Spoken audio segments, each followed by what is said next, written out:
ओम शांति। 7 फरवरी 2024 के बाबा के मधुर महावाक्य। बाबा कहते, मीठे बच्चे, आत्म अभिमान विश्व का मालिक बनाता है, देहाभिमान कंगाल बना देता है, इसलिए आत्म अभिमानी बनो। आत्म अभिमान विश्व का मालिक बनाता है, देहाभिमान कंगाल बना देता है, इसलिए आत्म अभिमानी भव। प्रश्न, कौन सा अभ्यास अशरीरी बनने में बहुत मदद करता है? कौन सा अभ्यास अशरीरी बनने में बहुत मदद करता है? उत्तर, अपने को सदा एक्टर समझो, ऐसे जैसे एक्टर पार्ट पूरा करते और अपनी ड्रेस माना वस्त्र उतार देते हैं, ऐसे तुम बच्चों को भी ये अभ्यास करना है। कर्म पूरा होते ही पुराना शरीर छोड़ अशरीरी बन जाओ। आत्मा भाई भाई हैं, ये अभ्यास करते रहो, यही पावन बनने का सहज साधन है। शरीर को देखने से क्रिमिनल ख्यालात चलते हैं, इसलिए अशरीरी भाव। ओम शांति। बाप बैठ बच्चों को समझाते हैं क्योंकि बहुत बेसमझ बन गए हैं। 5000 वर्ष पहले भी तुमको समझाया था और दैवी कर्म भी सिखलाए थे।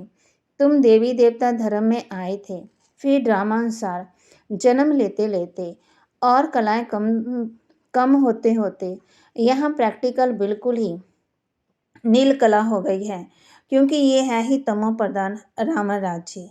ये रावण राज्य भी पहले सतो प्रधान था, फिर सतो रजो तमो बना है, अब तो बिल्कुल ही तमो प्रधान है। अब इसका अंत है। रावण राज्य को कहा जाता है आसुरी राज्य। रावण को जलाने का फैशन भारत में है। राम राज्य और रावण राज्य भी भारतवासी कहते हैं। राम राज्य होता ही सतयुग में, रावण राज्य कलयुग में। ये बड़ी समझने की बातें हैं। बाबा को वंडर लगता है, अच्छे बच्चे पूरी रीति ना समझने के कारण अपनी तकदीर को लकीर लगा देते हैं। रावण के अवगुण चटक पड़ते हैं, दैवी गुणों का खुद भी वर्णन करते हैं। बाप ने समझाया है, तुम हो ही देवी देवताएं थे, तुमने ही 84 जन्म भोगे, तुमको फर्क बताया है, तुम क्यों तमो प्रधान बने हो। यह है रावण राज्य। रावण है सबसे बड़ा दुश्मन, जिसने ही भारत को इतना कंगाल तमो प्रधान बनाया। राम राज्य में इतने आदमी नहीं होते हैं, वहाँ तो एक ही धर्म होता है। यहाँ तो सब में भूतों की प्रवेशता है। क्रोध लोभ मोह का भूत है ना। हम अविनाशी हैं, ये शरीर विनाशी है, ये भूल जाते हैं। आत्माभिमानी बनते ही नहीं हैं। देहाभिमानी बहुत है। देहाभिमान है और आत्माभिमानी में रात दिन का फर्क है। आत्माभिमानी देवी देवता सारे विश्व के मालिक बन जाते हैं।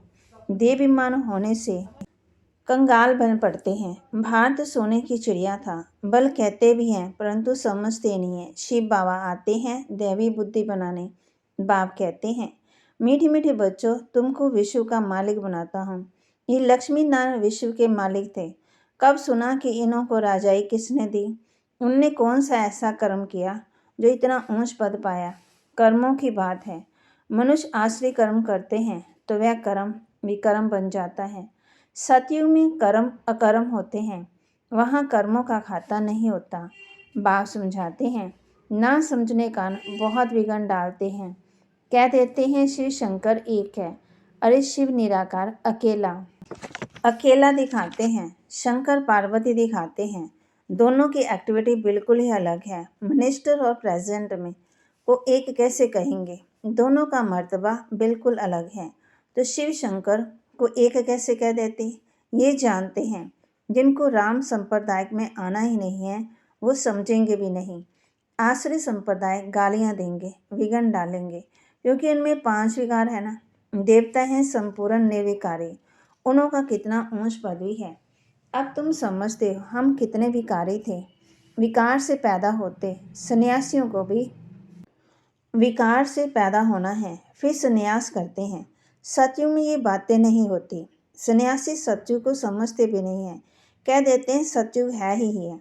जैसे कहते हैं श्री कृष्ण हाजरा हजूर है, राधे भी हाजरा हजूर है। अनेक मतांतर, अनेक धर्म हैं। आधा गलत दैवी मत चलती है जो अब तुमको मिल रही है। तुम ही ब्रह्मा मुख वंशावली, फिर विष्णु वंशावली और चंद्रवंशी बनते हैं। वे दोनों राजधानी और एक ब्राह्मण कुल कहेंगे।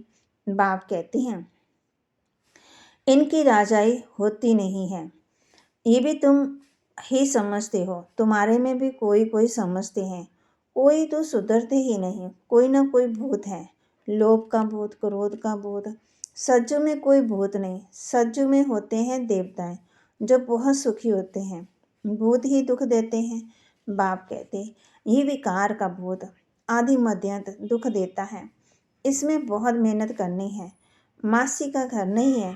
बाप कहते रहते हैं भाई बहन समझो तो क्रिमिनल दृष्टि ना जाए, हर बात में हिम्मत चाहिए। कोई कह देते हैं शादी नहीं करेंगे तो निकलो घर से बाहर, तो हिम्मत चाहिए, अपनी जांच भी तो की जाती है ना। तुम बच्चे बहुत पदमा पदम भाग्यशाली बन रहे हो, ये सब कुछ खत्म हो जाएगा, सब कुछ मिट्टी में मिल जाना है। बाबा कहते कोई तो अच्छी हिम्मत रख चल पड़ते हैं, कोई तो हिम्मत रख फिर फेल हो जाते हैं। बाप हर बात में समझाते रहते हैं, परंतु नहीं करते तो समझा जाता पूरा योग नहीं है।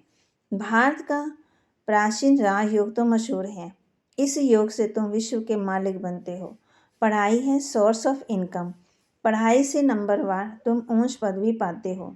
भाई बहन के संबंध में भी बुद्धि चलायमान होती है, इसलिए बाप इससे भी ऊंच ले जाते हैं कि अपने को आत्मा समझो, दूसरों को भी आत्मा भाई भाई समझो। हम सब भाई भाई हैं तो दूसरी दृष्टि जाएगी नहीं। शरीर को देखने से क्रिमिनल ख्यालात आते हैं। बाप कहते हैं बच्चे अशरीरी भव, देही अभिमानी भव, अपने को आत्मा समझो। आत्मा अविनाशी है, शरीर से पाठ बजाया फिर शरीर से अलग हो जाना चाहिए। वह एक्ट्रेस पाठ पूरा कर ड्रेस बदली कर घर चलते हैं। तुमको भी अब पुराना शरीर छोड़ नया लेना है। इस समय आत्मा भी तमो प्रधान, शरीर भी तमो प्रधान। तमो प्रधान आत्मा मुक्ति में जा नहीं सकती, पवित्र हो तब जाए, अपवित्र आत्मा वापस नहीं जा सकती। ये झूठ बोलते हैं कि फलाना ब्रह्म में लीन हुआ, एक भी जा नहीं सकते हैं। वहाँ जैसे सिजरा बना हुआ है वैसे ही रहते हैं। ये तुम ब्राह्मण बच्चे जानते हो, गीता में ब्राह्मणों का नाम कुछ भी दिखाया नहीं है। वे ये तो समझते हैं प्रजापिता ब्रह्मा के तन में प्रवेश करता हूँ तो जरूर। बाप कहते हैं मैं आकर के इन बच्चों को अडॉप्ट करता हूँ ब्रह्मा के द्वारा। ब्राह्मण है विकारी, तुम हो निर्विकारी। निर्विकारी बनने में बहुत सहन करना पड़ता है। ये नाम रूप देखने से बहुतों को विकल्प आते हैं। भाई बहन के संबंध में भी गिर पड़ते हैं, लिखते हैं बाबा हम गिर पड़े। बाप कहते हैं वाह, हमने कहा भाई बहन होकर हो, फिर तुमने फिर ये खराब काम किया, उसकी फिर बड़ी कड़ी सज़ा मिल जाती है। वैसे कोई किसी को खराब करते हैं तो उनको जेल में डाला जाता है। भारत कितना पवित्र था जो मैंने स्थापन किया था, उसका नाम ही था शिवालय। ये ज्ञान भी कोई में नहीं, बाकी शास्त्र आदि जो हैं वे सब भक्ति मार्ग के कर्मकांड हैं। सत्युग में सब सदगति में है, इसलिए वहाँ कोई पुरुषार्थ नहीं करते। यहाँ सब गति सदगति के लिए पुरुषार्थ करते हैं, क्योंकि दुर्गति में है। गंगा स्नान करने जाते हैं तो गंगा का पानी सदगति देगा क्या, वह पावन बनाएगा क्या, कुछ भी जानते नहीं हैं। तुम्हारे में भी नंबरवार है, कोई तो खुद नहीं समझते तो दूसरों को क्या समझाएंगे। इसलिए बाबा भेजता नहीं है, गाते रहते हैं बाबा आप आएंगे तो आपकी श्रीमत पर चलकर देवता बनेंगे। देवता रहते हैं सतयुग और त्रेता में, यहाँ तो सबसे ज़्यादा विकार में फंसे हुए हैं। ये विकार बिगड़ रह ही नहीं सकते हैं, ये विकार है एक दुख को दुख देते हैं, जैसे माई बाप का वर्षा है। यहाँ तुमको मिलता है राम का वर्षा, पवित्रता का वर्षा मिलता है, वहाँ विकार की बात होती नहीं है। भक्त लोग कहते हैं श्री कृष्ण भगवान हैं, तुम उनको 84 जन्मों में दिखाते हो, अरे भगवान तो निराकार है, उनका नाम है शिव। बाप कितना अच्छी रीति समझाते हैं, तरस भी पड़ता है, रहम दिल भी है ना। ये कितना अच्छे समझदार बच्चे हैं। बम का भी अच्छा है, जिससे ज्ञान और योग की ताकत है तो वह कशिश करते हैं। पढ़े लिखे को सत्कार अच्छा मिलता है, अनपढ़े को सत्कार नहीं मिलता है। ये तो जानते हो इस समय सब आश्रय संप्रदायिक हैं, कुछ भी समझते नहीं हैं। शिव और शंकर का अंतर तो बिल्कुल क्लियर है। वे हैं मूल वतन, ये है सूक्ष्म वतन। सब एक जैसे कैसे होंगे? ये तो तमो प्रधान दुनिया। रावण दुश्मन है आश्रय संप्रदाय का, जो आप समान बना देता है। अब बाप तुमको आसमान दैवी संप्रदाय बनाते हैं। वहाँ रावण होता ही नहीं है। आधा कल्प उनको जलाते हैं। राम राज्य होता है सतयुग में। गांधी जी भी राम राज्य चाहते थे, लेकिन वह राम राज्य कैसे स्थापन कर सकते हैं? वह कोई आत्म अभिमानी बनने की शिक्षा नहीं देते थे। बाप ही संगम पर कहते हैं, आत्म अभिमानी बनो, ये है उत्तम बनने का युग। बाप कितना प्यार से समझाते रहते हैं। घड़ी घड़ी कितना प्यार से बाप को याद करना चाहिए। बाबा, आपकी तो कमाल है। हम कितने पत्थर बुद्धि थे, आप हमको कितना ऊंच बनाते हैं।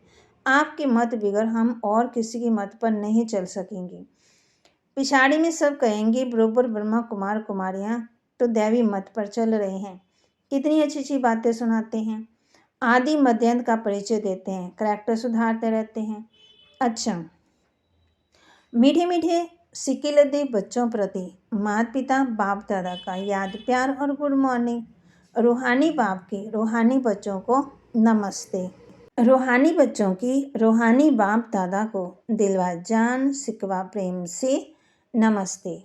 धारणा के लिए मुख्य सार। दृष्टि को शुद्ध पवित्र बनाने के लिए किसी के भी नाम रूप को न देख अशरीरी बनने का अभ्यास करना है। स्वयं को आत्मा समझ आत्मा भाई भाई से बात करनी है। दृष्टि को शुद्ध पवित्र बनाने के लिए किसी के भी नाम रूप को न देख अशरीरी बनने का अभ्यास करना है। स्वयं को आत्मा समझ आत्मा भाई से बात करनी है। सर्व का सत्कार प्राप्त करने के लिए ज्ञान योग की ताकत धारण करनी है। दैवी गुणों से संपन्न बनना है। करैक्टर सुधारने की सेवा करनी है। सबका सत्कार माना रिगार्ड प्राप्त करने के लिए ज्ञान योग की ताकत धारण करनी है। दैवी गुण से संपन्न बनना है। करैक्टर सुधारने की सेवा करनी है। बीमारी कॉन्शियस के बजाय खुशी खुशी से हिसाब किताब चुकता करने वाले सोल कॉन्शियस भव। बीमारी कॉन्शियस के बजाय खुशी खुशी से हिसाब का चुकता करने वाले सोल कॉन्शियस भव। तन से सबके पुराने हैं ही। हर एक को कोई ना कोई छोटी बड़ी बीमारी है, लेकिन तन का प्रभाव अगर मन पर आ गया तो डबल बीमार हो बीमारी कॉन्शियस हो जाएंगे। इसलिए मन से कभी भी बीमारी का संकल्प नहीं आना चाहिए, तब कहेंगे सोल कॉन्शियस। बीमारी से कभी घबराओ नहीं। थोड़ा सा दवाई रूपी फ्रूट खाकर उसे विदाई दे दो। खुशी खुशी से अपना हिसाब था चुकता करो। तो बाबा कहते तन तो सबके पुराने हैं ही। हर एक को कोई ना कोई छोटी बड़ी बीमारी है, लेकिन तन का प्रभाव अगर मन में आ गया तो डबल बीमार हो गए। बीमारी हो बीमारी कॉन्शियस हो जाएंगे। फिर इसलिए मन में कभी भी बीमारी का संकल्प नहीं आना चाहिए, तब कहेंगे सोल कॉन्शियस। बीमारी से कभी घबराओ नहीं। थोड़ा सा दवाई रूपी फ्रूट खाकर उसे विदाई दे दो। खुशी खुशी से हिसाब किताब चुकता करो। स्लोगन। हर गुण हर शक्ति का अनुभव करना अर्थात अनुभवी मूर्त बनना है।